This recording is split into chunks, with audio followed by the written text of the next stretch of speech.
Hello, it's the 25th of September, and this is episode 26 of the Unseen Podcast. This is your host, Paul Carr, and tonight we're going to have a meta episode. That is, we're going to have a podcast about this podcast.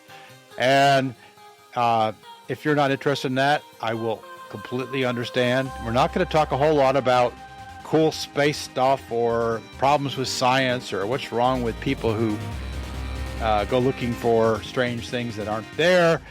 All of that fun stuff is going to be kind of just mentioned as in a meta sense. We're going to talk about the podcast itself. Now, the Unseen Podcast, this is, as I mentioned, this is episode 2026, so we have 25 episodes under our belt up to now. How are we doing? Well, we had a couple of goals that we started out with. One was, this is meant to be an open participation podcast. Open participation means that anyone who wants to be on the panel can be on the panel. So my thought was, after 25 episodes, we should have had about 30 or even more unique panelists. And the answer is we've had 19. That's not terrible, but I think we could do a lot better. The other thing that we want to do is have a growing audience. There, I think we have been quite successful. This month, September 2015, has been by far our best download month. And it's not just the latest episodes that are getting downloaded, but back episodes, going all the way back to episode 1, are getting downloads for the month. And that's one of the reasons why the volume keeps increasing. And so far this month, in September, with a few days left to go in the month, we had 1,274 downloads. That shatters our record, which was last month, August, at 939. So while that is nothing like a very big podcast, not even a mid-sized podcast, it's pretty good for a small podcast, and it's growing. That's the important thing. July was a little bit less than August, and June was less than July. So we are seeing continual growth. We've had a total downloads of 5,345. That includes our promos as well. And I hope if you get a chance to get a link to one of our promos, which you will in the show notes of this episode, that you will share it because it's awesome. Now, the latest one we have was written by Ciro. We have another one written by Nick Nielsen, which is going to be out soon. James Garrison wrote another one, and I wrote another one. So that'll be good. Before I go any further, let me announce tonight's panel. Now, let's see, has anybody joined us since I started yammering away? No. Okay. Tonight, we have from Patagonia, Buck Field. Hi, Paul. Hi. And we have from Oklahoma, James Garrison. Hi, Paul. And from New Jersey, Patrick Festa. Hello, Paul, and everybody else who might be coming.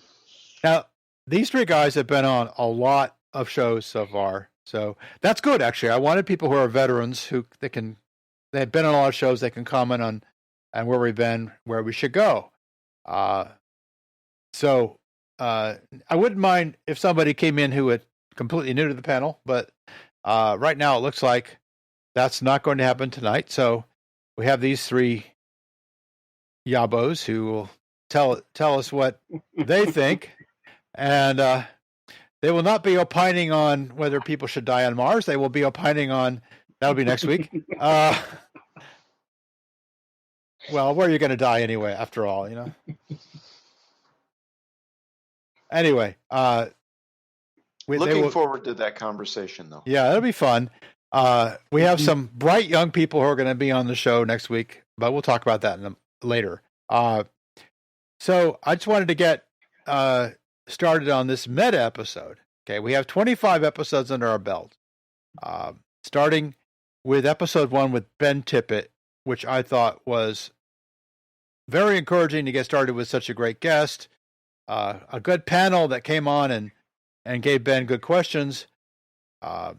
Ben is a physicist who specializes in general relativity, and Ben was very gracious to deal with our typical sort of naive questions, and me sort of going, what? The universe is infinite? What? How is it infinite? Mike Bohler is going to join in a minute, Oh, good. Well, Mike is certainly welcome to join. or a bit rather. Excuse me. I haven't seen that, but I'll believe you. So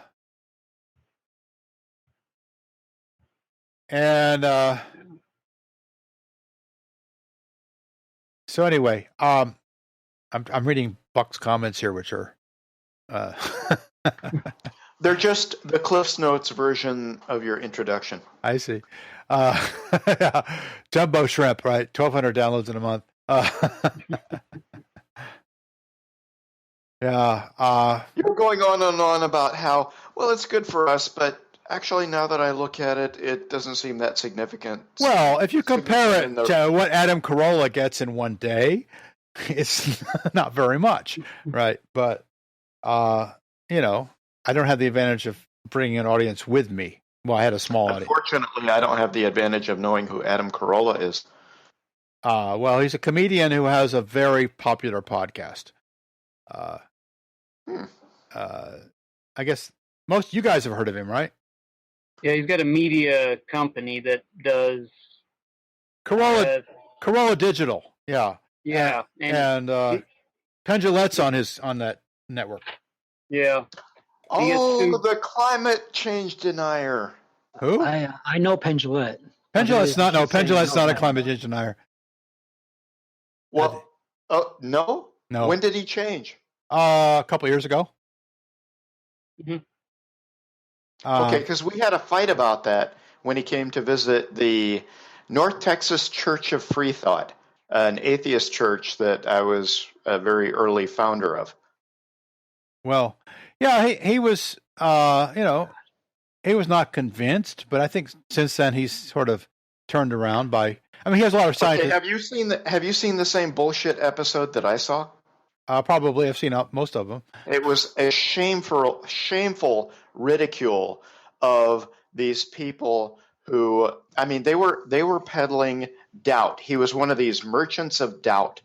And he was saying that, look, I don't know. We don't know. We don't know if humans are causing climate change. However, what we do know for a fact is that we don't need to change our lifestyle. That's absolute. And they were very definite on this. Okay, well, but that's Penn. He's loud, right? He tries to be persuasive no matter what he does. Yeah. And that's kind of a libertarian mindset too. And he's a passionate charlatan, professional charlatan. Yeah, and he will cop to that. That's what he does for a living, is he fools people, right? Anyway, Ciro is here. I'm happy to see you, Ciro. Hey, Paul. Glad to be here. Sorry for being a little bit late tonight. That's okay. Ciro has been on quite a few episodes himself, so including episode 1, which I was just bragging about what a great episode that was. That is by far that is actually his posts. Yeah, Ciro has a lot of good posts on Google Plus. If you want to wander over there, you should definitely circle him. He also is a moderator of the huge space community that's over there. It's I don't know how many hundreds of thousands of people are in that community. Almost 500,000. Oh wow! Probably about 400,000, something like yeah. that. Ciro, why Locutus? It's really something that I like Star Trek, obviously. that goes without saying. But it was an interesting mashup that I was able to create a few years ago. We have to explain that he had this little avatar that looks like Locutus Borg from Star Trek. Yeah. One of the greats, as far as I'm concerned, but I think the best of both worlds come close. narration, but that two-part Borg episode was just really something. And anyway, I had to ask. Okay. Well, no, it's a classic. Obviously, it's become a cult symbol. Right? Sure. Now we're going to have somebody coming on the Unseen podcast who has actually done brain implants with the ideas that these will do stimulants and stimulate his nervous system. He takes I don't think he has brain implants, but episode 30 will be a practicing transhumanist. That'll be fun. Interesting. And you can ask him whatever question you want. I think he's ready. He's ready for it. Obviously, it's still a very messy process putting things in your body, the technology in your body, but I'm sure he's well informed on what he's doing. So anyway, welcome, Captain Picard. Ciro, and also Mike Bohler just joined us. Hello, everyone. Hi, Mike. Howdy. You can hear me? I can hear you fine. Cool. Okay, great. And let me just check on how we're doing. Okay. We're recording just fine. Okay. So I wanted to talk again. Now we have a pretty good sized panel. There's a couple of things I wanted to ask you guys. We're just going to go around the table, sort of. Now, from left to right on my screen, I have Buck, Ciro, James, Mike, and Patrick. I don't know if you guys have the same order on your screens or not, but what I'd like to do is kind of ask you what you thought the highlights of the last 25 episodes were. We'll start with that. Start with the good news, and then sort of where you think some of the weaker moments were, and then we'll go back around and ask you what you'd like to see in the future. So we'll start with Buck. Okay. Well, for me, it's always a highlight to hear what Nick Nielsen has to reveal. He hit one of my favorite things, which was to have my mind changed. And most notable, and it's kind of recent, so I'm probably skewed a little bit by the time involved. But when he was talking about characterization of exoplanet atmospheres and detection of alien civilizations, which I took to refer to atmospheric carbon from burning fossil fuels and or forests, and he enlightened me that they'd actually done studies of from Antarctic ice cores detecting metals from Roman smelting operations, which was had a historical tie-in from very ancient civilization, effects on the planet and the climate, and exoplanet detection of civilizations, which I thought was just a beautiful linkage of transdisciplinary knowledge coming together and being leveraged in a way that I just find delightful and characteristic of the best of science. So that made a big impression on me. I would say that was a highlight. Ciro, how about you?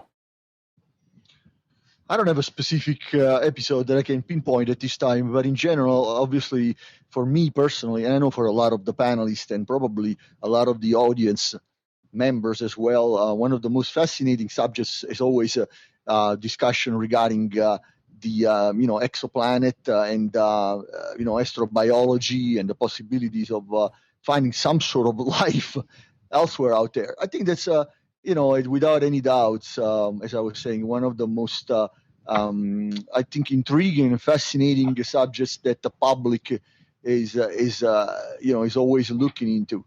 And considering the progress that we've been making in the last 6 or 7, the incredible progress in this particular field, I think this is really the golden age of discoveries outside of planetary discoveries outside of our solar system. So I think that's definitely one of the themes I I find near and dear to my heart, as well as I'm sure many of the other people here on this panel.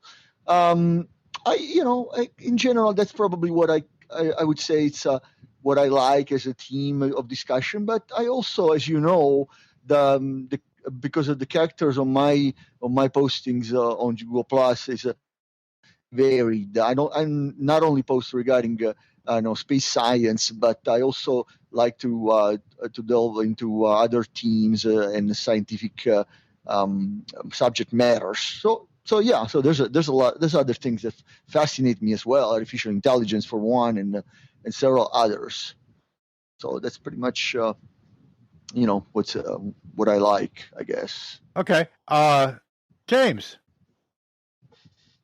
I think some of the highlights that have come up in the last 6 months have been some of the guests that you've been able to get on the show from a variety of disciplines. Well, I should point out that one of them, Adam, got on, not me. Oh, yeah. Pamela Gay was all Adam's work. Yeah, and Mike brought in the head of Andrea Ciolis, the head of Acre Center Stellar, yeah.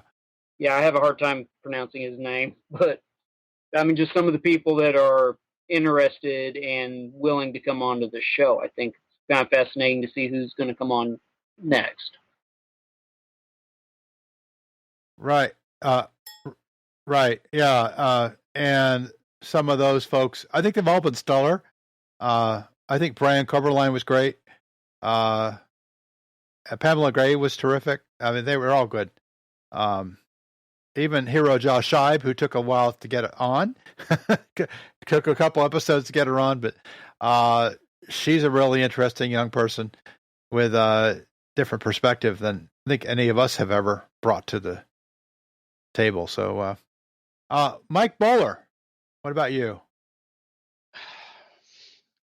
Yeah, this is a tough one, but because actually, I think I like what I like is I like it all.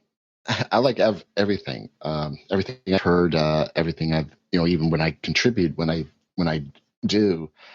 I mean, especially like Buck was saying about the in being because I think I kind of jumped into that conversation too, because when Rick was talking about metals, it kind of got me thinking, okay, well, wouldn't it, and it just went on, along that line. So just being able to sit with a bunch of guys who are science minded, maybe from varying disciplines, I think that's what's the neat part about that's why I like doing this show. Plus, I don't know, I'm getting old. I'm starting to be cranky, and I want to start talking more than I normally would. Thanks. That's actually, I like that honesty. Yeah. Okay, Patrick, how about you? Yeah, I mean, basically everything they said. Because I am basically the lowest man on the totem pole here already.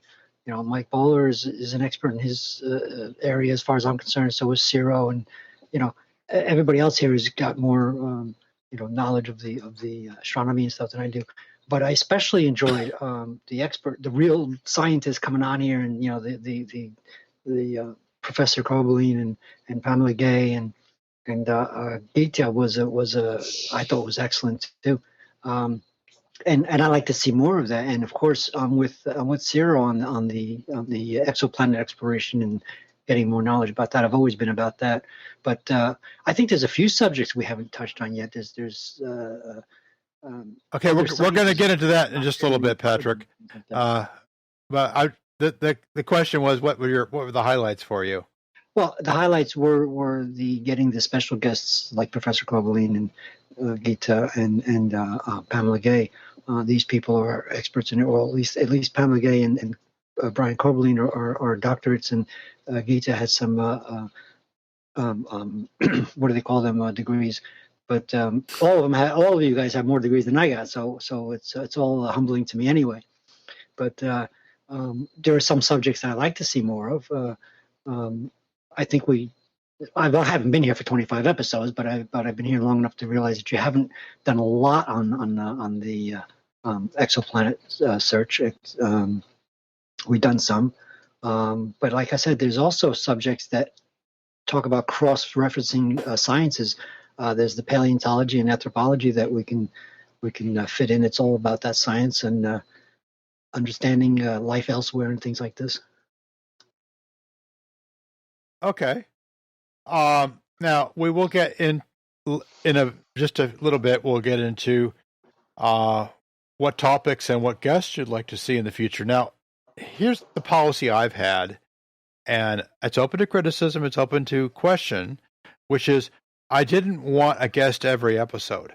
I wanted us to some of us, just us guys, gals, preferably more gals than we've had so far, to talk about our thinking, our impressions of what's going on in the sciences, and kind of look forward into the future and even speculate a little bit. Now, the problem with scientists is, as much as I love interviewing scientists, and I do that a lot on the Wow Signal, they don't like to speculate. And the reason is because they get in trouble when they speculate. Even people like Seth Shostak will only speculate up to a certain point. And then they have sort of their bounds, right? So, but you guys, including me, are all free to speculate our ass off as much as we want, right? So, and we're probably wrong. In fact, we're probably wildly wrong. We can be, instead of politically incorrect, we can be scientifically incorrect. Yes, we can be scientifically incorrect, and we almost certainly are scientifically incorrect. And that's fine. That is okay, because that's what people think about, right? Yeah, well, there's a difference between wild speculation and justified speculation. Well, speculate as long as you call it speculation. Right. You have to label it as speculation. I agree with that. Don't state speculation as fact. Right? I see that all the time on the internet, and some of you saw my post today where I said, the next time I see somebody who's wrong on the internet, I'm going to ignore it. At least 50% of that is people stating their speculations as if they were hard, cold fact. And nothing's a hard, cold fact. So I just, I'm sitting there thinking of the David Byrne song, like facts all come with points of view. But I'm also thinking this person does not know any of the stuff that they just stated. In fact, they don't even know what they don't know. And the ideal panelist. This is why the process is so important. Yeah. I engaged somebody who insisted, and I was taking a position that he characterized as liberal, which to me was very conservative, a political position. And I said, well, look, I think the U.S. could do a lot worse than emulating England at its best. And he said, well, you want to turn us into England of, and then he picked like some horrible period, or Greece today. And I said, well, wait a minute, don't I get a say in what I am, in the idea that I'm advocating, the position that I have? Don't I get a say in this? Or can you just substitute your imagination, or I may have used the word telepathy, of my position?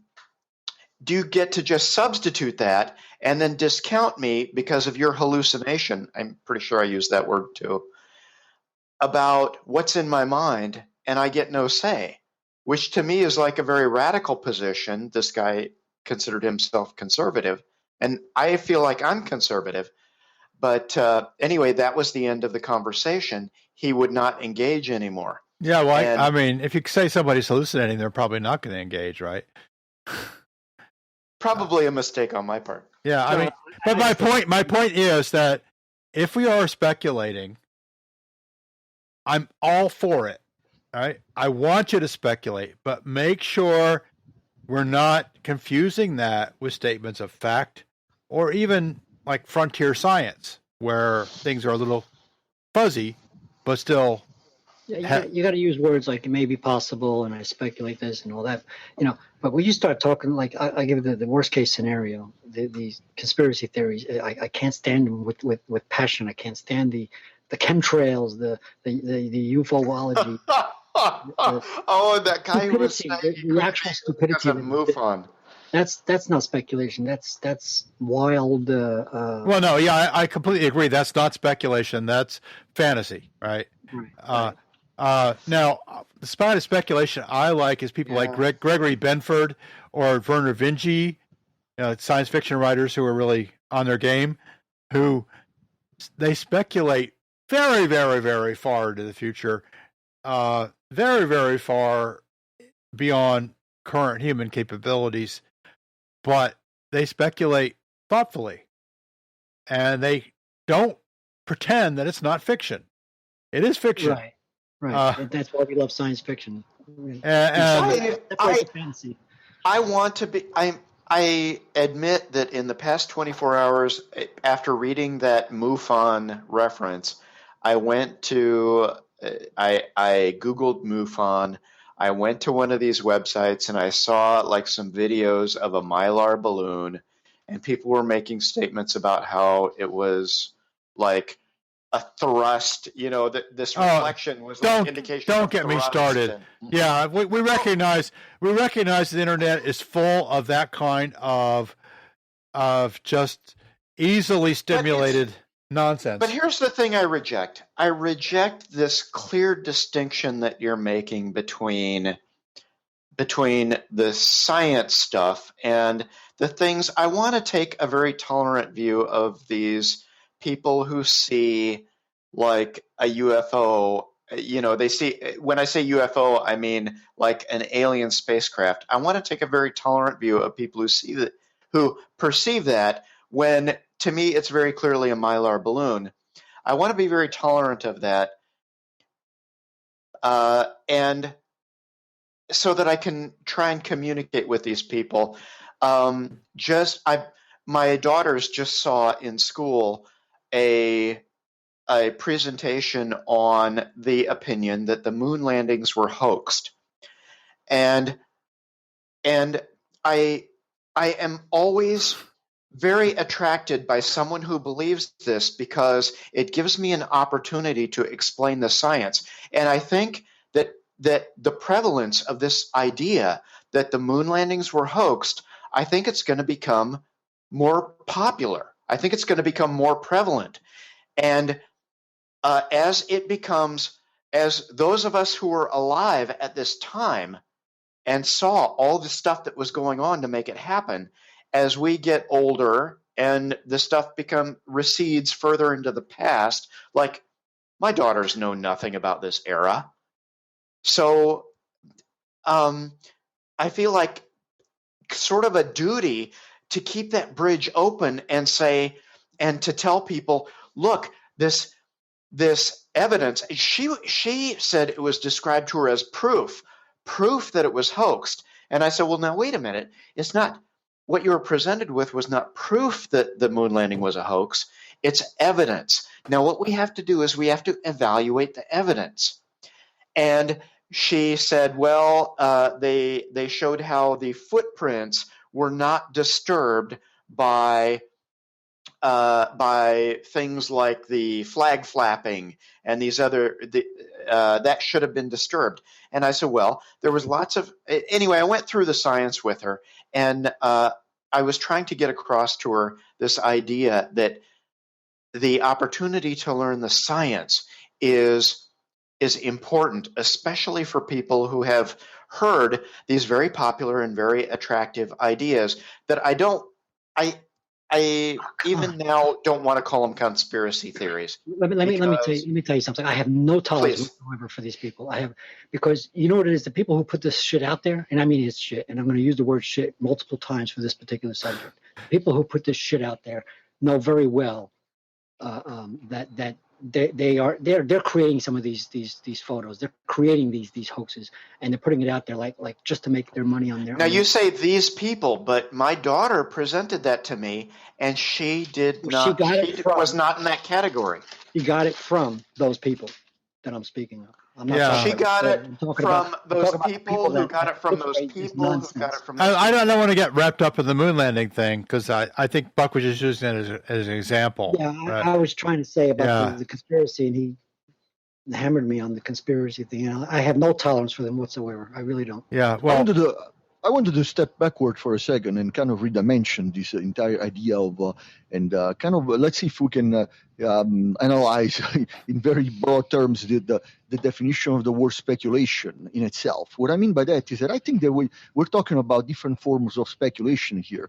There's certain speculation that we can characterize as scientific speculation, which means that those might be the one things that a trained scientist still doesn't want to go ahead and talk about because they don't have a certain amount of theoretical foundation that they can say, hey, this is something that I can say out there because I can back it up.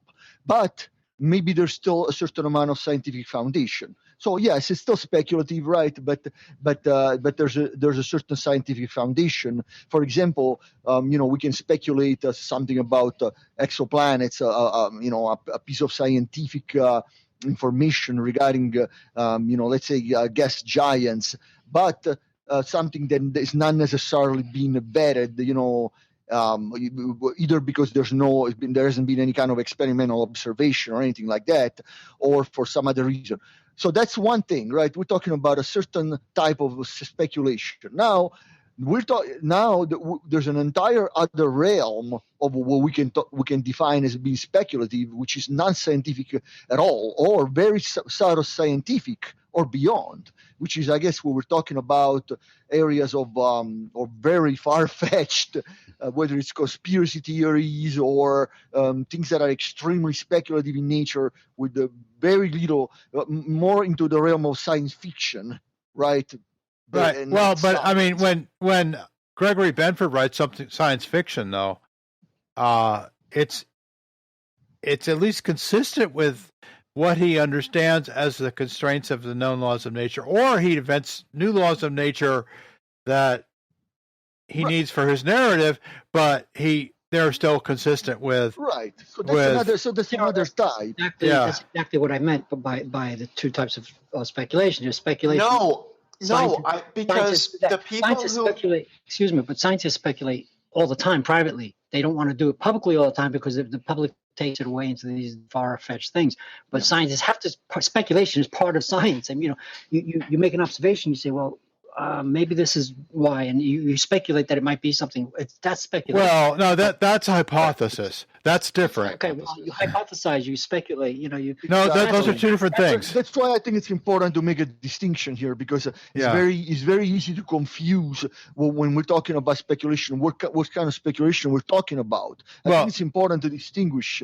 The different levels, I suppose, of speculation, right? Sorry, Mike, did you want to say something? No, I was just going to say, you're talking about hypothesis. When I do my podcast, my conspiracy podcast, I'm doing a lot of research. I mean, I'm looking for every little. I'm trying to turn every stone. And one of the tough parts about doing from a historical standpoint, I mean, when we're dealing with science, I mean, because history is a I don't know. Is it technically a science? But anyhow, when you're dealing with like science, I mean, physics, chemistry, those would be like the top. Those are the driving forces. I mean, those are the rules and laws, and then you can kind of go. Then you get into like biology and zoology, all those where there's still some science. There's room for a little bit of speculation, because we're not necessarily dealing with a physical law or a chemical law or anything like that. We're dealing with multiples and varying reactions or whatever it is. And so there's a little bit of room to speculate, not a lot. Then you start getting back into history and archaeology, paleontology, where you don't like in paleontology, you're studying, ancient creatures that we don't have any modern, or not too many modern versions. So we have to guess a little bit more on what these creatures might look like. And then you get into I put like psychology and economics at the low end of anything science. I mean, actually, I don't think economics should even be calling themselves a science, even though, but that's my personal thing. But they're trying. They're trying very hard. They do try. In fact, I had a long talk with Robin Hanson about that. He's an economist, but he used to be a physicist. So he knows sort of where the limitations are. Yeah. So you got this range. You got this range of speculation. So if you're trying to speculate on something historical, that's where I see a lot of the conspiracies happening in the shows that I've done, is that people are trying to guess what was going through this person's mind when he made this decision. Mm-hmm. And you can't do that. You really, people do crazy things. People do, trying to, and that's no, that's a non-scientific view. You're not allowed to just say, well, shit happens. You're not allowed to say, well, God produced a miracle. The idea behind a scientific approach is that we may not be able to detect what the cause is for something, but the assumption is that there is a natural cause for whatever it is. We can't just say, well, people do crazy shit. That's not an explanation, and it's not an excuse for not trying to find something. I don't think that's what Mike is saying, though. What I'm trying to say is, I think my example would be during 9/11. The air traffic controllers, when the airplane started getting hijacked, they were reacting based on that they were looking at a normal hijacking. These guys were going to have demands. They were going to land the planes. They're going to negotiate and so on. But not realizing these guys were intending on flying these planes into the buildings. And because many of the conspiracies are based on, why didn't they call the Air Force in, or call in the aircraft or the military to shoot these airplanes down and so on? How could these, there's all this stuff. The thing that these guys, because people can do or they're making decisions based on, how do you put it? From what I see is these people are making decisions based on what they knew at the time. Mm-hmm. People are, but there is chances that, again, because from what I've found, there were people who knew that there were terrorists that there was a plan for terrorists to fly airplanes into buildings. The FBI knew this, but nobody in the FAA knew about it. Nobody outside the FBI. FBI actually kept it secret. But you've seen how people make decisions, and of course, then because people they're making in this case, they were making spot decisions under very high pressure. Under high pressure, so they're not going to, it's, trying to, and I think that's how the conspiracy people like to phrase it or put it, like, these guys, well, what they end up saying is that these guys allowed these airplanes to fly into the buildings, or they'll do something like that. When some go even farther than that. They say that this was like set up by the Bush administration, that they were active supporters of this. And then they say, well, look, if that were the case, then the Bush administration would have gotten their buddies, there were Saudi planes, and I think there was like some bin Laden distant relatives that were allowed to fly when nobody else could fly, and they got out of the country. Yeah. And they could have been questioned, and they say, well, this is proof that this was planned in order to wage a war that they've constructed a narrative that is an attempt to explain. And I think that the desire for people to have good explanations is something that can be capitalized on. But if we just say these people are, if we draw this clear line, which I think is inappropriate, I don't think human psychology works this way. I think that when I encounter moon hoax people, and I feel I have to admit I have a very tolerant approach to those people, because I talked to somebody who was a moon hoax conspiracist, and I was able to reach him and to show him some of the science and engage with him productively to where he started to change his mind. And that really made a big impression on me, to where I said, this is something that we should try and do when people are struggling to make explanations that are reasonable. We should take advantage of that, because there are people who regard unreasonable explanations in terms of faith.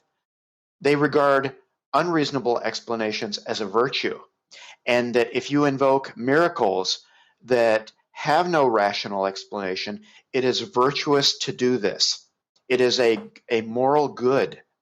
And I feel like that should be my highest priority. So if somebody believes that aliens are abducting them, or pick your grinding up quartz crystals. I lived in a house that had ground up quartz crystals placed into the foundation pilings, because the people who were building the house believed that this would provide some magical protection against earthquakes. And they were trying. I mean, they had very limited tools, and they were trying with the tools they had. And I feel like that is a hook. At least they have this desire. And if they're not in a religion that teaches them that going against reason is a virtue, then I've got a little bit of a finger hold in order to help. Sure, you had something? I wanted to just go back to a resemblance of organization, I guess, and be a little bit taxonomic, because I know that we are going all over the place. And I think it's also might be also important for the audience to understand that there are certain differences here. Okay, so first of all, conspiracy theories is, and I'm looking at specifically at the definition on the internet right now. It's an explanation of hypotheses that accuses two or more person or group or an organization to cause some sort of cover-up. So that's a very basic definition. So whenever we're talking about a conspiracy theory, if we really extrapolate the word, conspiracy means that somebody has conspired, one or more people have conspired to create a story or to cover up an existing story. So that's one form of speculation. But that's not how it's used. I mean, when a corporation, when Coca-Cola says Coke means life, that's not a conspiracy theory that they came up with that, and now they keep their marketing deliberations secret. They don't reveal the notes of their board meetings approving this message, and Coke does not mean life. That's a factually false statement. But we don't call it a conspiracy theory, so I'm going to push back a little bit on that definition. Okay, my point, I guess, is that we get if there's speculatory information that can be put out there, or speculation on trying to explain something that doesn't necessarily involve that there's one or more people that are hiding something. So a conspiracy, in my opinion, it's hiding something, right? that somebody's Right, purposely but hiding. the Coke company, the Coca-Cola Corporation, hides those deliberations. Okay, I'm not sure exactly what deliberation you're referring to. When But- the board gets together and discusses the relative merits of a proposed slogan, Right. they deliberately keep that confidential. It's called a trade secret. And they're keeping it secret. It meets your definition, but we wouldn't call it a conspiracy theory. No, but that's not a conspiracy, though. That's just Well, I agree, but it meets the definition. Okay, you're let's giving. not get too wrapped up in the definition of conspiracy, folks. I just wanted to point out that I don't think you're being fair if you appeal to a definition that you're Now, not going to. now look, Mike has a lot of experiences. Let him point something out. Well, no, I just, when I'm talking about speculation, I mean, I see it all the time within the conspiracy world. I mean, they're trying to guess what people are thinking, and you can't. I mean, I have to say you can't. I mean, you can try to make reasoned judgments. So, because it's one of those. It's, to me, when talking about science, when you're talking physics, chemistry, there's very little there. If you can speculate a little bit, especially when you're dealing in quantum and all that kind of stuff. And I have no idea. I have no knowledge of that, so I can, but as you go down these various sciences, now there's a little bit more room for speculation, but again, you kind of have to be careful because, but then again, when if you present it as a hypothesis as opposed to a wild ass guess, I think that's the important. I think that's the important distinction. So there's something called the demarcation problem. The demarcation problem that distinguishes between science and pseudoscience. So there's certain criteria for something to be called scientific. There's a scientific method there that has to be followed, and also there's something called falsifiability, which means that something has to be falsifiable to be able to go into the criteria of being called scientific. Obviously, it's an area that is a set of controversies. As far as what goes into the realm, certain things are really on the edge, right? Okay. Between science and pseudoscience. Yeah. Now, I certainly, when I say I encourage speculation, I'm certainly not encouraging pseudoscientific speculation. What I was just trying to say was that, and I want to wrap this whole speculation discussion up, please. Please hurry up. Come on. Although I value your inputs on this, but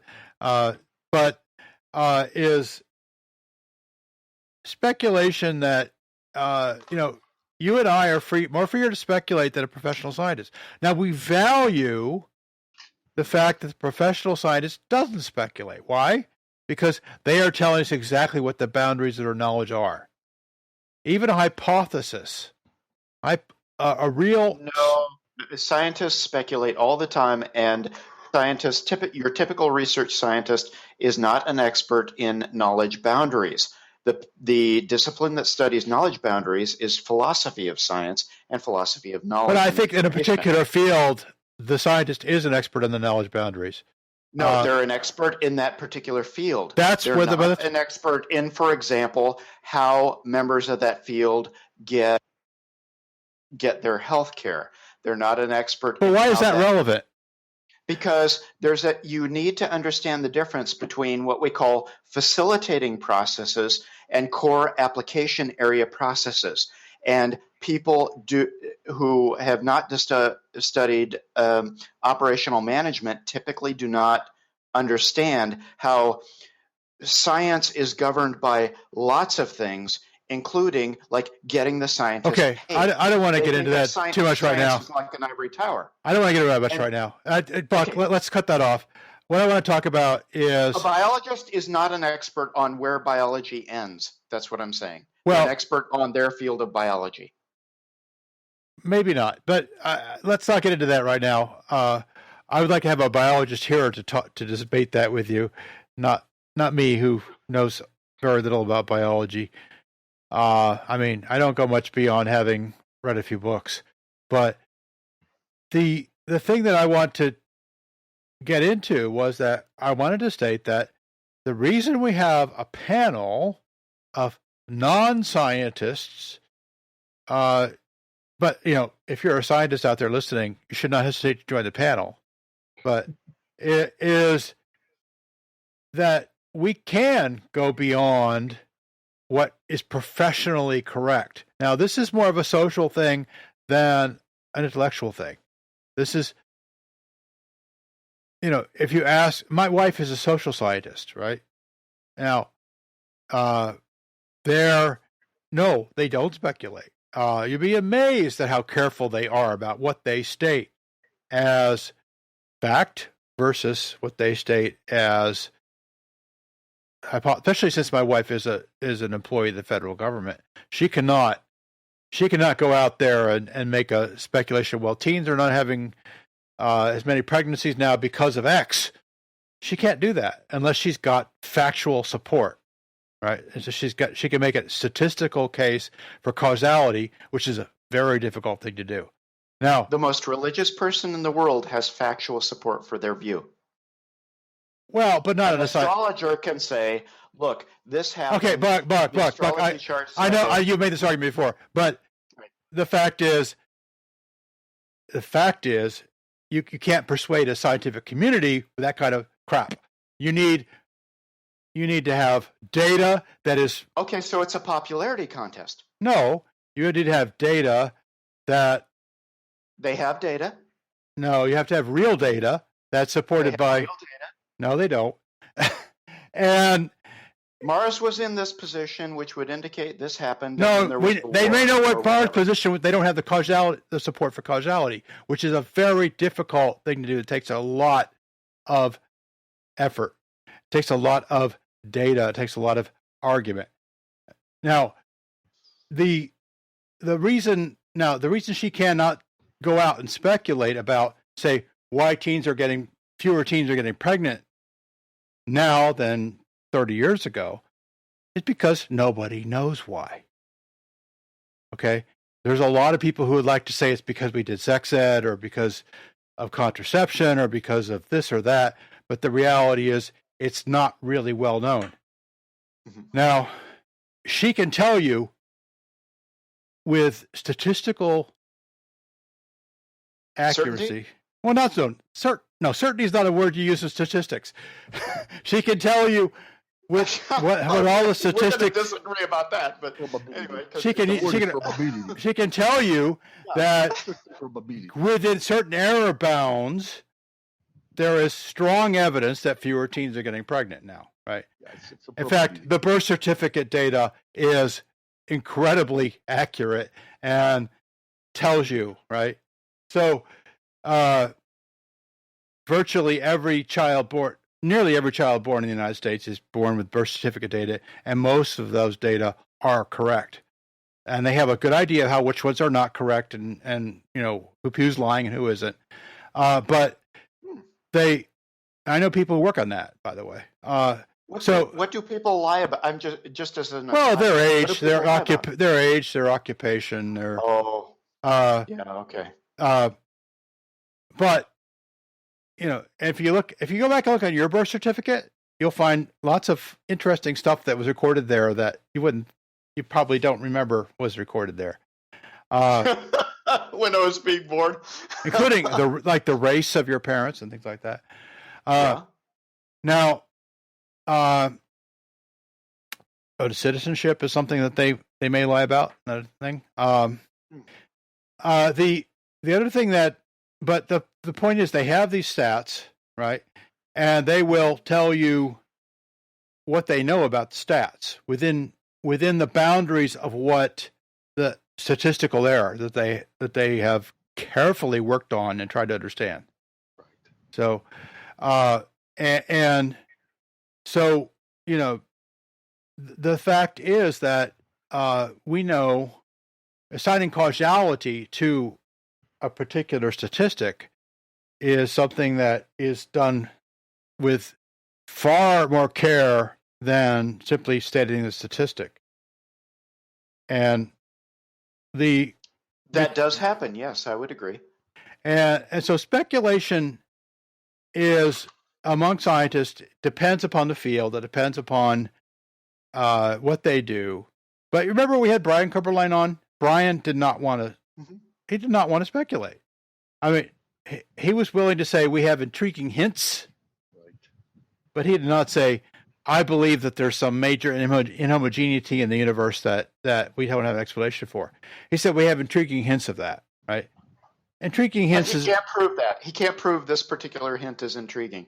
It's a speculation. Well, no, it's intriguing to him. That's good enough. Theories. But They're theories, not speculation. It's theory. well, not even theory. It's just we have some statistical data that's Okay, it's different to say this hint is intriguing than I find this hint intriguing. why is that I different? also regard this input as a hint. What I'm getting at is that I'm getting at this demarcation problem, and to assert that there's this clear line, I think is a mistake, and I think we're doing a disservice when what it does is it tends to foster an us versus them Who said there was a mentality. clear line?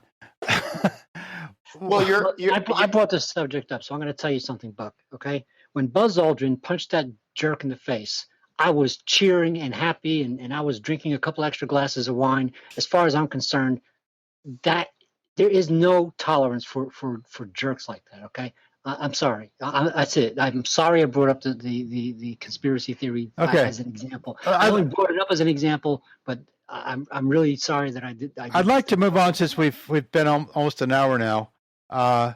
We got deflected onto some other stuff. Remember, this is a podcast about the podcast, not a podcast about the philosophy. I think it's been working out pretty well so far. About philosophy of science, or the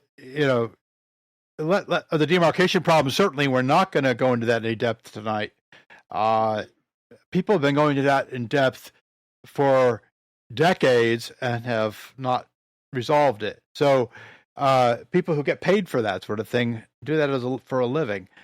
So let's move on.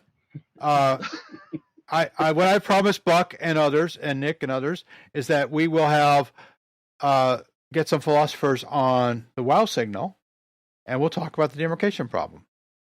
And my point is not to resolve the demarcation problem, but simply to say, where is the state of the art of understanding the demarcation problem? You're going to have to find the demarcation problem for the demarcation problem. That's going to be a real problem. Well, no, I was thinking more about finding the demarcation problem for finding the demarcation problem for finding the demarcation problem. But this is a meta episode. All right.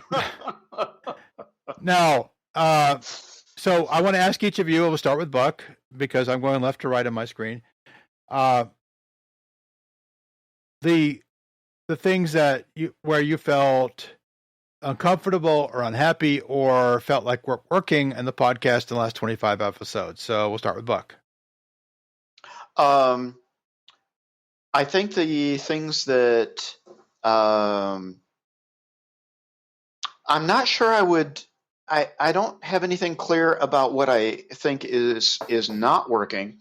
I think the things that are working best are, one, your production, which is very reliable and very consistent. You're very engaged, and you're producing something consistently of pretty high quality, and the numbers seem to be going up. People seem to be getting more interested, and I think those are all good signs of whatever you're doing is doing very well. And I think that the search, like we've had this wide-ranging conversation, and getting to fundamental principles as well of like, how do we decide things? Hopefully that's of interest to listeners and something that's broadly applicable. I'm sure that as we draw more people in, we'll get better and better ideas. I hope that's the case. Ciro. Well, I'm not sure if there's anything specific that I would say, as an work. I think that one of the things to keep in mind is that this is a new format. I think that this is definitely a positive, that this is a new format, and I was a little bit critical at first, and I've expressed my criticism directly to you a couple of occasions because I thought it maybe a more structured format would have made a little bit more sense. And more, when I say more structured, I mean in the sense of maybe doing some sort of rotation with the panelists, where each one of the panelists would deal with a specific subject matter. But then I kind of realized that this is a tried and true format, and after all, maybe the format that you are employing with the Unseen podcast makes more sense because of its originality and because of its kind of nature of being not that structured. So I don't know. I guess this is more of a reflection than really an observation, I suppose. I'm reflecting on the fact that I think that and it is demonstrated by the amount of downloads that you're getting. It's been pretty successful. So I think that people do appreciate a certain amount of of more improvised format, if you want. I don't know. That's kind of what comes to mind. James? Really, I think between the pretty unique structure and format you have for the show, because I can't think a lot of open topic, open panel shows that are out there, and the fact that we can go from talking about the James Webb Telescope to Bigfoot to Star Wars, and then back to deep space astronomy, all within the single course of a conversation. The fact that we can cover so many topics, and with people from all over the world. You've had people from India, Australia, Patagonia, and everywhere else. The fact you can bring all these different people together in such a unique format. I honestly can't think of any sort of shortfalling or anything like that you have, especially figuring everything you're trying to put together for this show. I really can't see anywhere that you fall short on it. Well, not talking about my shortcomings necessarily, but or the show, or the shows. I'm married, so I get enough discussion of my shortcomings. My only comment is we need more cowbell. Yes, we need more cowbell. Give me about 5 minutes. I've got one rendered somewhere.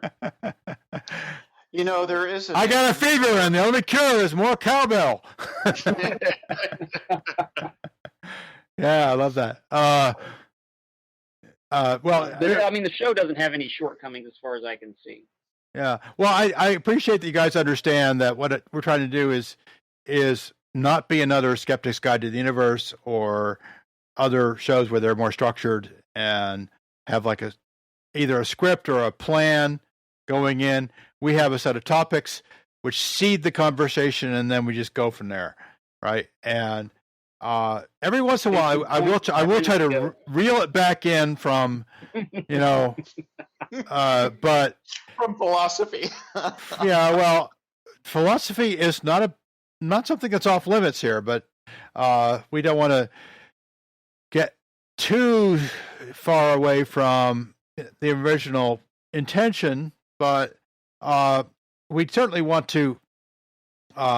We also, being an ADHD person myself, formerly diagnosed as such, I do not mind going off on tangents, as long as we somehow get back. We find a way back to where we started.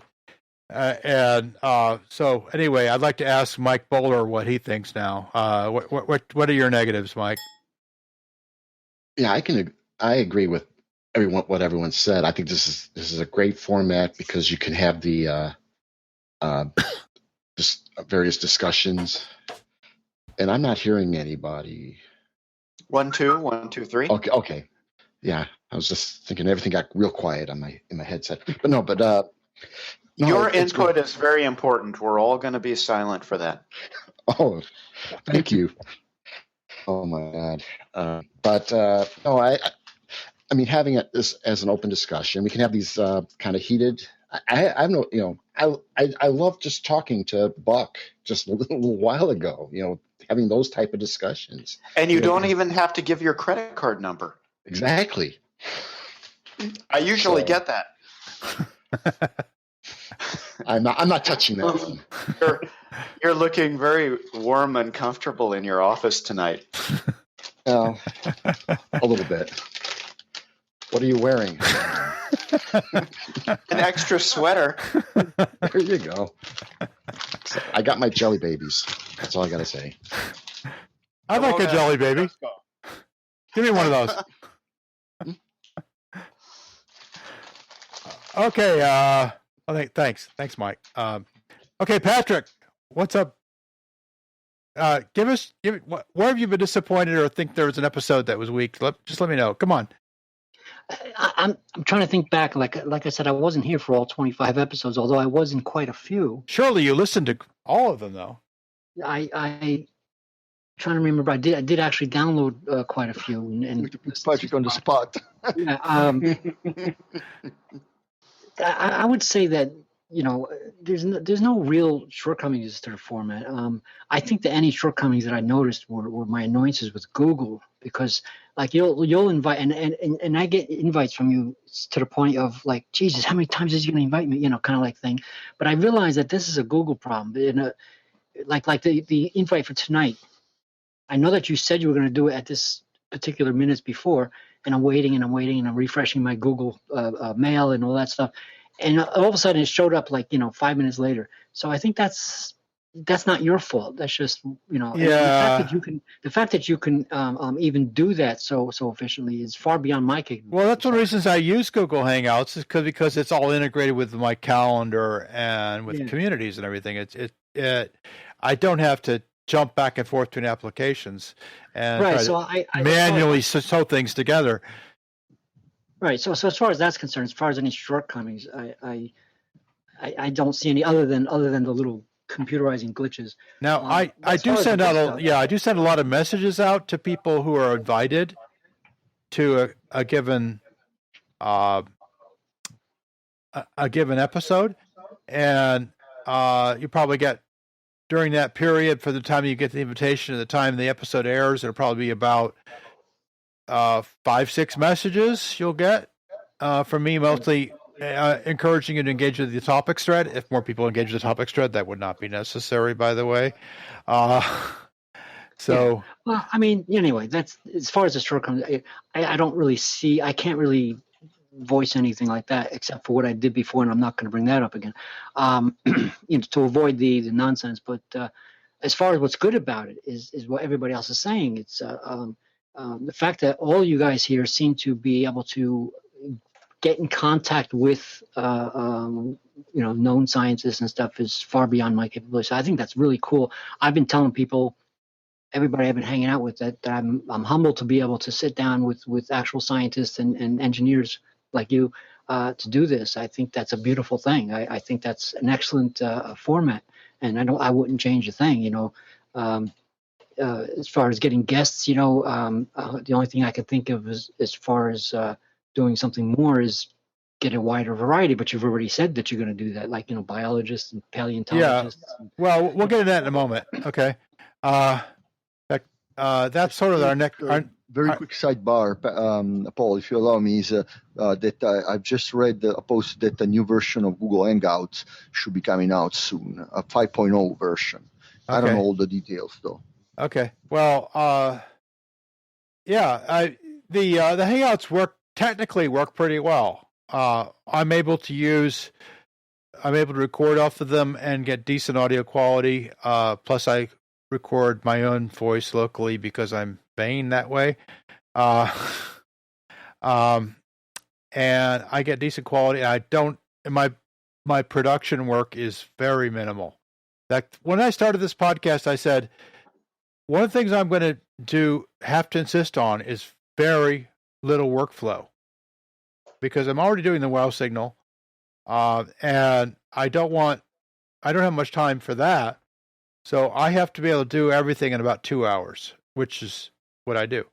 What has been the surprise to me, which has been all the setup and getting things moving, organized. That's been more time and energy than I thought I would need, and so that's one of the reasons I put out a call for more hosts and a co-producer or two.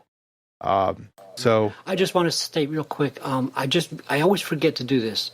When you do these podcasts, I try to remember to set my audio to studio instead of voice. Does this sound better to you? Is it you're getting a better? I can't tell. No, I don't know what you mean by that. Anyway, in the Google Hangout, there's this little gearbox thing. Anyway, if you switch back and forth and give us a couple of test signals, the most important thing is to have a decent mic, and let's not have the echo if possible. Turn your speakers down. Turn your speakers down. Or use headphones, which is the ideal situation.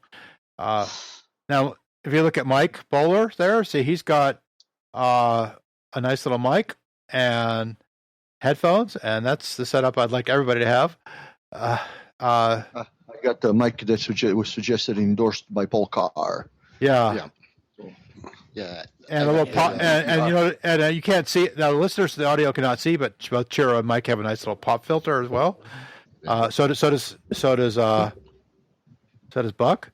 My pop filter is homemade. I've got the plastic. Don't admit anything illegal, Patrick. No, I've got the what do you call it? The New Jersey still has some laws. Microphone, plastic thing. Chris Christie, I don't know if we can trust him. About this plastic thing now.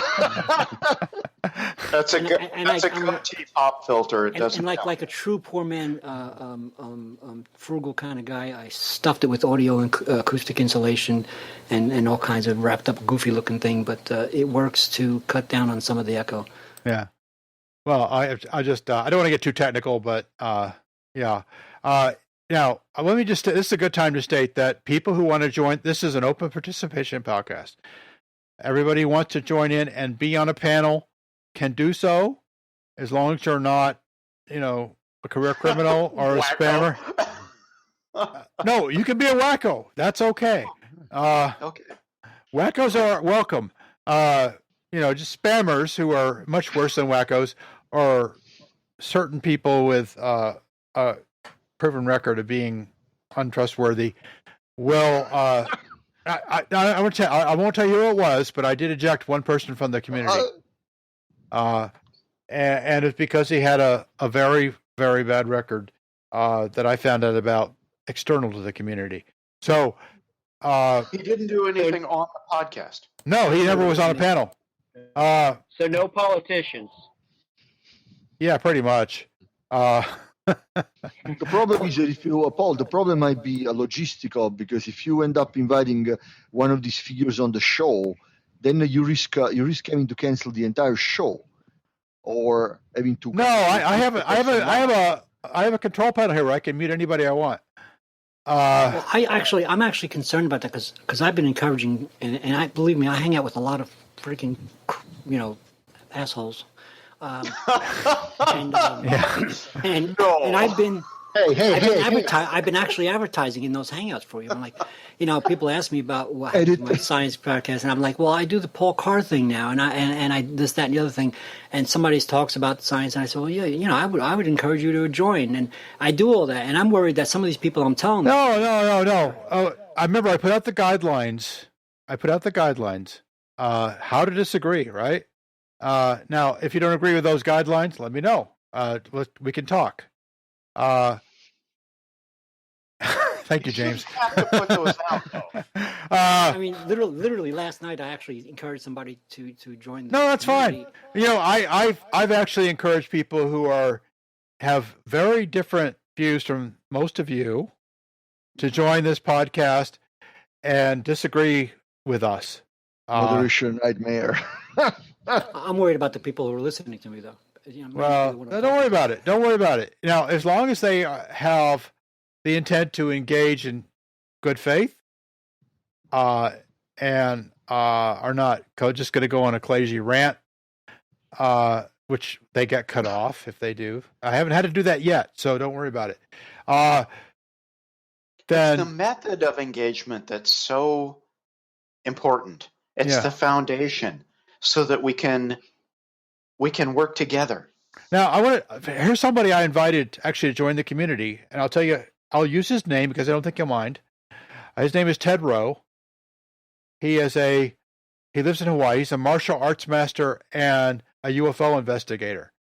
He's Okay. executive director of a group called NARCAP, which you can look up for yourself. NARCAP? Yeah. I won't go into the details, but Ted has a very different view of things than many of you. I'm sure. Ted is a very smart guy, a very accomplished guy.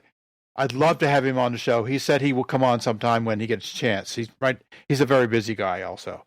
I mean, he spent a lot of time teaching sword technique, Japanese sword technique to people, and he's a Buddhist. He's all kinds of things. You probably won't agree with Ted on very much about certain things. I don't agree with Ted on everything. Okay, in fact, I disagree with him on lots of things. But he's the kind of guy to come in and engage reasonably and smart and intelligently, and we can have a good conversation. You don't have to have people who are on your side to have a good conversation. Yeah, absolutely. Exactly. I mean, and I think one of the keys, Paul, is also that somebody, because we all have, I guess now I'm going to try another key word here, agenda, right? What is an agenda? I mean, we have a mini agenda. The important thing is that somebody doesn't overwhelm the discussion just by being fixated with one particular agenda, in my opinion, anyway. Yeah, I agree with that. And the other thing is that we want everybody to engage in a good-natured, civil way, which, by the way, I think Ted Rowe will do very much so. That's the NARCAP guy? NARCAP, Buddhist, swordsman, whatever you want to call him. He's a very interesting guy. I have some admiration for what he does. I have some disagreement with what he thinks, but that's fine. That's fine. And by the way, Marcia Barnhart interviewed him once on a podcast called API Case Files. So anyway, we're going to wrap up soon. So I want to ask you quickly, name one or two things topics or guests you'd like to see on the show. Start with Buck. I'd be interested in this NARCAP guy. Yeah. And also I'd be interested in talking to people who are very well informed since this moon hoax thing came up. I'd like to talk to somebody who's not, I guess, unreasonably invested. When our emotions get too far involved in a particular position, that maintaining that position is more important than a reasonable dialogue and a reasonable search. Like, if your number one thing is like following where the best evidence leads as far as you can determine it, then I feel like that's great. You can talk, and then when it comes down to a difference of values, you can reasonably disagree. And so I would enjoy the opportunity, and I always do enjoy the opportunity to engage with people who have this interest and this passion for space exploration and think the moon landings were hoaxed. So I put UFO enthusiasts in this category generally, and I don't know because I don't know much about that community, but I think they're very interested in space science, and they've just been involved in this very accessible, exciting alien encounter culture that is easily accessible, and you don't have to learn about the details of science. So I think it would be great if we could engage with people like that and discuss how evaluation of evidence works, and try to build our community of more science literate people. Okay. Ciro. Yes. So, first of all, more cowbell.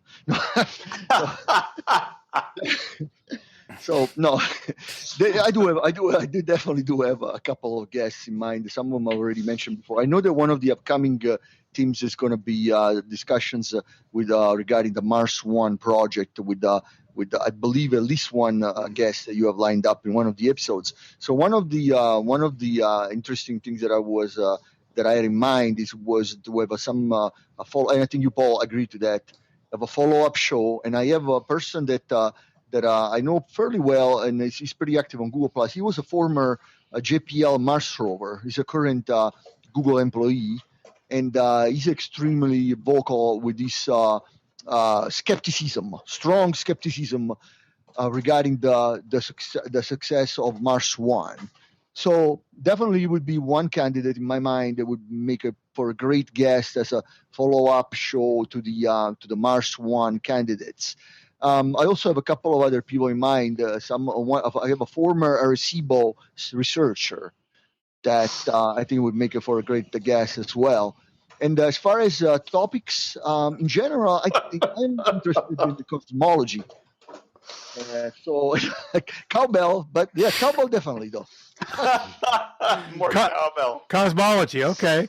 Well, cosmology is cool. I think Paul is still muted. You're muted, Paul. Yeah. There we go. Cosmology is cool. I'm sorry. Yeah, cosmology definitely is one of my teams of favor. Epistemology and all the fields of the origin of everything. That's one. Yeah. Do you want to get into things like multiverse theories and stuff like that? Absolutely. Oh yeah, me too. Okay. And well, there we get into a demarcation problem. It's a different one, right, between science and metaphysics. Right. Well, in another universe, that difference doesn't exist. Can't avoid all the demarcation problems. Unfortunately, sooner or later. There's a universe in which I am good-looking and wealthy too. And I'm Captain America. I love it. James, your turn. Some of the guests I'd like to see, just kind of because of my background in biological sciences and everything, would be maybe Grinspoon or Dick, or try to get Betul back on, see if they'd be willing to come on here and talk about any kind of new search methods, new discoveries that they may have come up with. Well, those are all cool people who probably would be interested. Yeah, we'll look into it. Although Grinspoon's a newlywed, so his Friday nights are probably free. Not free. Newlywed, I said. Yeah. David's a very cool guy, and he's about to put a book out. I understand. And Betul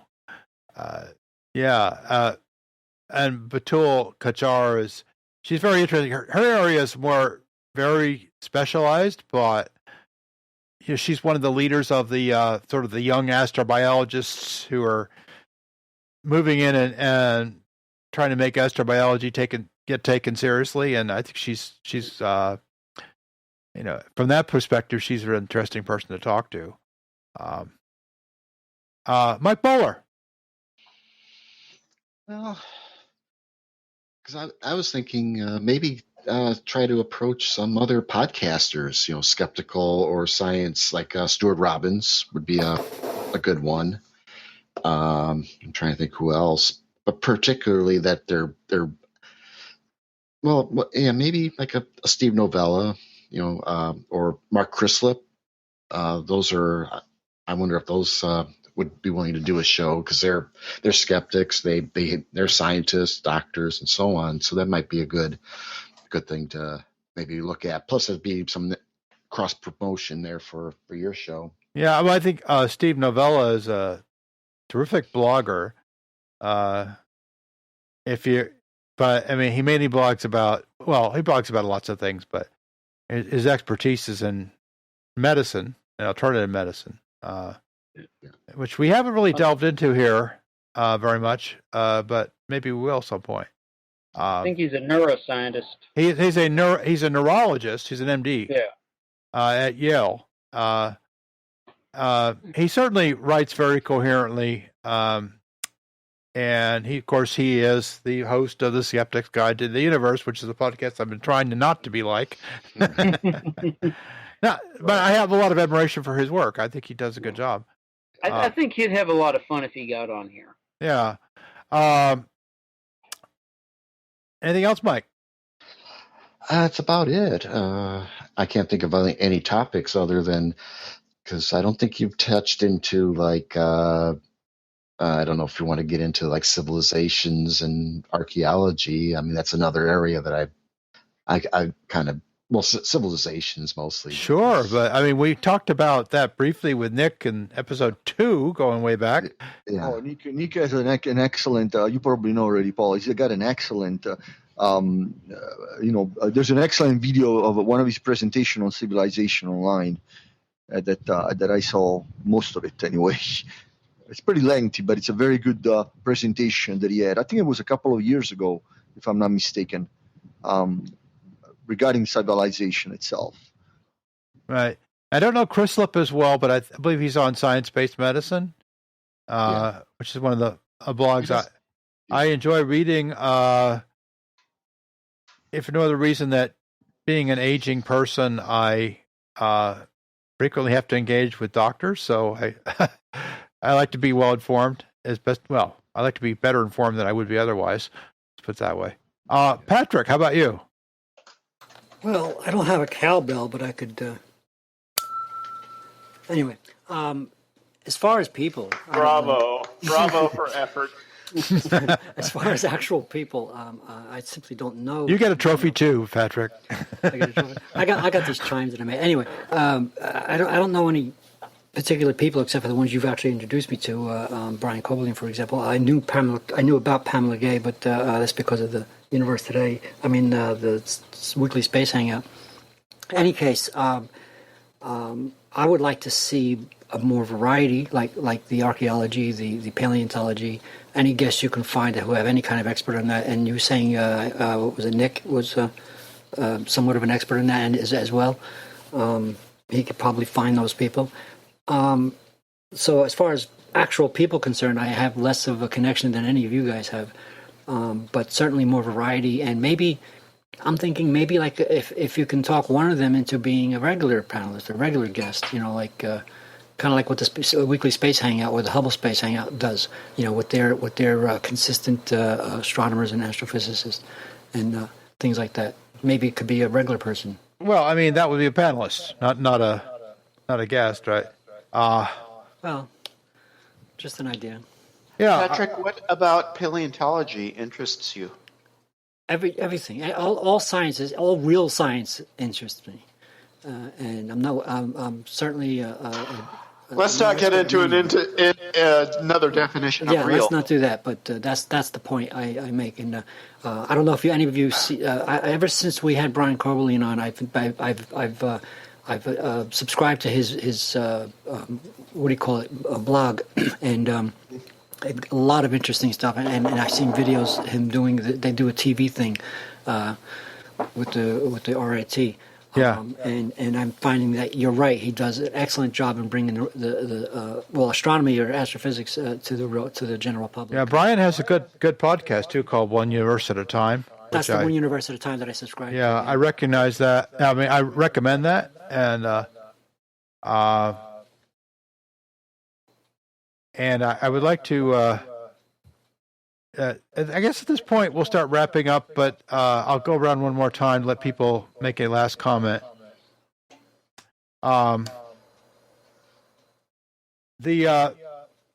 last thing I'd like to say is I'd like to recognize everybody who's been on the panel.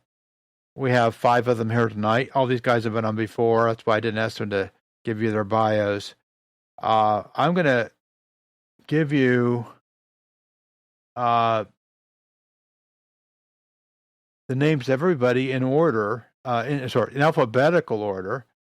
Oh, darn it. Sorry. I brought up the wrong blog. Oh, Now, well, I mean, I wrote the Wow Signal blog, which I encourage you all to go to wowsignalpodcast.com and check that out. It is back. It is up and running. So please go there. We just had an episode on the breakthrough initiatives on SETI when I interviewed Andrew Simeon, who's Excellent. Who's a very young but energetic and smart SETI scientist who's taking the lead in some of the stuff for Berkeley. So let me just recognize everybody through the panel. There are 19 people. I won't spend much time on each one. Marcia Barnhart, who has at least for now withdrawn from the panel pool, but she did a good job on episodes 1, 2, and 4. Mike Bohler, you've heard of him. He's been on, this will be the 7th episode, I believe. Andrew Boiter. Michael Cornett, who's only been in one episode, but we hope to have him back soon. Patrick Festa. Who is that guy? John C. Buckfield. Guilty. James Garrison, who's probably been on the most episodes of anybody. David Grigg, Australian science fiction writer. He'll be on again soon. Geeta Jaisinghani, which I hope he'll be on soon again. She's terrific panelist. Mateusz Macias, who's not only a fine panelist, been on 3 times, but has been helping out with Twitter and with the blog. So I appreciate his efforts. Chris McGinley, from way up north in the islands, north of the UK. He comes on very, very early in the morning for him. I appreciate his effort. He's been on twice. Mike Mongo, from Icarus Interstellar, been on Good friend. 4 times. TJ Mulick, trucker, who comes on from the road. He's only been on once, but we hope to have him back soon. Antonio Paris, who's been on once, and I expect he'll be back soon. Lasrat Planer, an Indian science fiction writer. He's been on once, but I expect he'll be back in the next few episodes. Nick Nielsen, who has been on almost as many times as James, as a blogger, and you can find Very him. sharp guy. You can find him at his blog, which I'll have links to in the show notes. Adam Synergy Smith, who gets up at 3:00 in the morning to be on the panel. Done a great job. He will be hosting soon. Thank you, Adam. And somebody named Ciro Villa, who's been on. This is, I believe, his eighth appearance, and that's it. I'm sorry, I missed one. Chelsea Villanueva, who's been on once. Hopefully, she'll be back soon. We'd love to have more women on the panel, and more young people on the panel. So, if you'd like to be on the panel, let us know. Okay, let's go around one more time. Last brief comments, please. Anybody? Oh, start with Buck. Thanks for having me on. It's been a pleasure, as always, and very enjoyable, very fun, and interesting. Okay. Ciro. Yes, thanks for having me on the geriatric panel one more time. Who are you calling old? Just kidding, of course. Old white guys. Chirovita.com will point you directly to my my Google Plus page profile where you can see more about myself and my last 4 years that I've spent on Google Plus. How do you spell that? It's my first name and last name.com. We'll put a link in the show notes. Oh, great. James. As always, Paul, guys, it's been a lot of fun. I always enjoy the rants and the tangents. Unfortunately, I ran out of beer early tonight, so. But like I said, it's interesting, and it's always great talking to you guys. You also ran out of Cowbell, by the way. Yeah, I think Beth's got that thing hidden. Mike Bohler. Okay. Well, thanks for having me on. Actually, to anybody who's watching or who's listening who wants to be a panelist, get signed up, get a mic, jump in. The water's good. Yeah, and on that note, I noticed that the ATR 2100 is available for $40 right now. Yeah. Definitely. It's real easy to use. You plug it in. You don't have to think. This is a microphone? Yeah. It's not an expensive microphone, but it's a good, decent little microphone. I have 2 of them myself. Patrick. More variety. Let's get those paleontologists who are listening out here. Let's get those archaeologists and those anthropologists who are out there. Get in here. So one guest that I'm trying to get who's easy to contact but hard to get on the show is my wife, who's a social scientist. Knows a lot about why people have babies. Well, we all know why they have babies, but the contributing factors to why people have babies in the United States, and fertility and all those things that are really important topics, actually. I'm so glad they solved that mystery. Well, oh man, we've had she and I have had a couple of babies ourselves, so we kind of have that figured out. Hey, wait a minute, no, I think we made the causal connection there. It's a deep astrobiological question, by the way. Yes, it is. But no, she runs something called the National Survey for Family Growth, which is if you see a press release about teenagers getting pregnant or teenagers not using contraception or something, that's probably from them. Yeah, she now being a government employee, she can't really go beyond the factual information, but I'm going to try to get her. I'll put a couple of whiskey sours into her and see what she says. May I ask you, what about some of your colleagues in NASA? Well, yeah, I mean, there are many possibilities there, including one area that I'm thinking about, but maybe for the WOW signal instead would be the OSIRIS-REx team. I don't know if you guys are familiar with that mission. Heard of it, yeah. Yeah, they're going to go to an asteroid, bring a sample back. That is people have been to asteroids before. The Japanese are headed out to another one. Johns Hopkins, the same people that launched New Horizons, have been to an asteroid. But that should be an interesting mission. It's being done at Goddard Space Flight Center, where I work. So I should be able to get a hold of somebody. Now it's kind of weird coming into somebody and saying, "Hi, I work here, but I'm here in a different capacity." And I'm not wearing my official hat. Oh, I take the hat off for sure. Hats become very important. That's kind of like why I asked you, because I know that there may be some, what do they call those, conflicts of interest? I don't want you to. It's not a conflict of interest. No, I don't think that's the only problem. Is that the PR people at NASA like to control what comes out of NASA. Yeah. But the scientists at NASA don't care.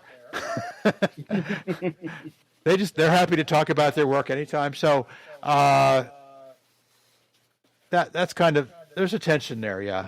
I don't want to, as a contractor, I don't want to make the PR people or anybody else unhappy. So, but yeah, that probably be more of the WOW signal type of thing. But if I get somebody in the Unseen podcast, that might happen. We want to talk about the exploration. We want to, I haven't heard anything about Juno lately. Maybe you can get somebody to tell us. Well, I've heard a lot about Juno lately. Yeah, Juno is a happening thing next year. So that's what I mean. Like I'd love to hear about that stuff, because I'm not really part of the WOW signal, or I listen to it, but I'm not part of it. So listen to it, and you will know all. No, actually, that's a bit of an overreach. You will know some. No, Juno is going to be a big deal. Now, one thing I've stated many times is I don't want the Unseen podcast to be to have primarily an educational mission. Although we'll do that sometimes. I don't want it to be primarily, I don't want it to be a soapbox either. So it's more about having a conversation, and people, lots of different views will be involved.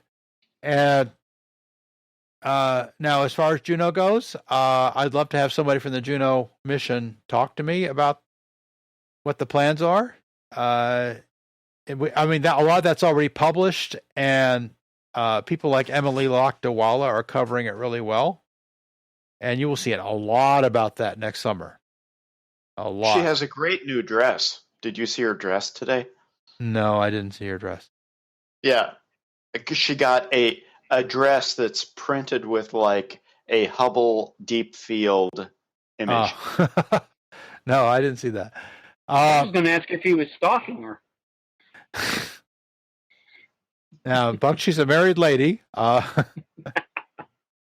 guys, come on.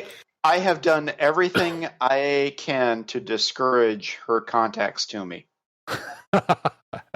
Yeah, I've heard that one before. From the Duggars, perhaps. Yeah. Oh.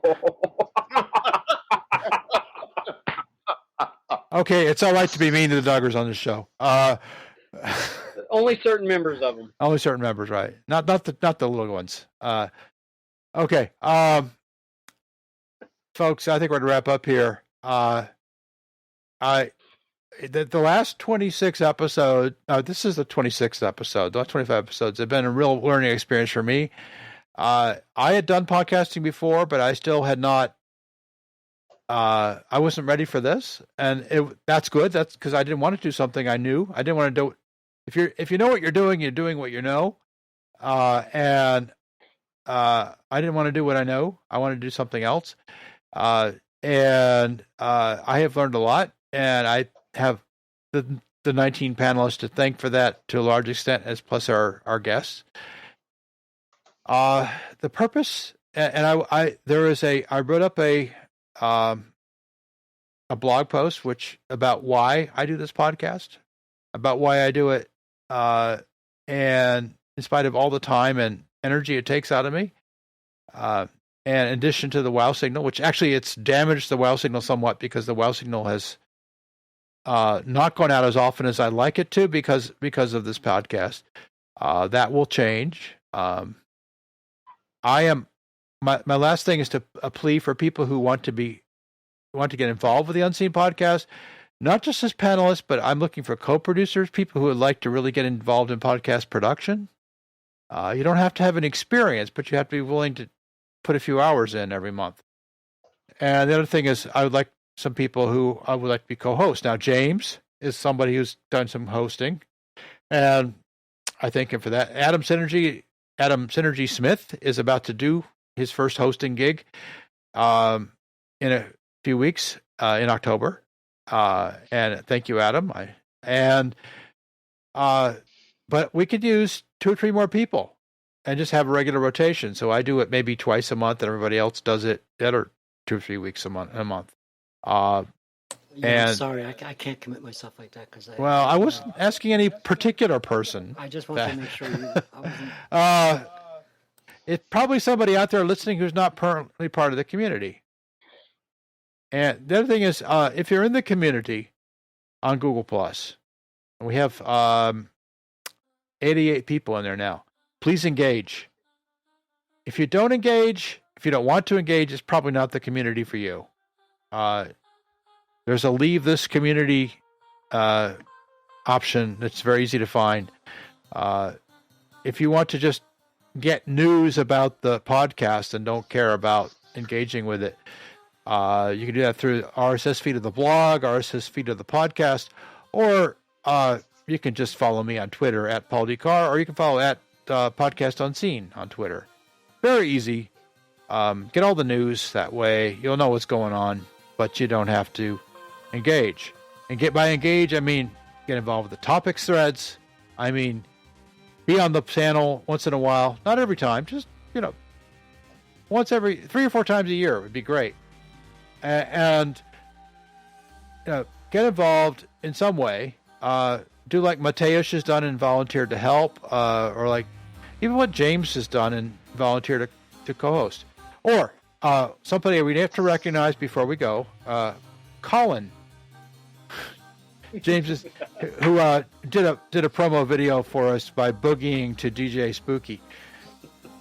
And one last thing, I'd like to thank DJ Spooky for doing the music for us and making it Creative Commons so we can use it without permission.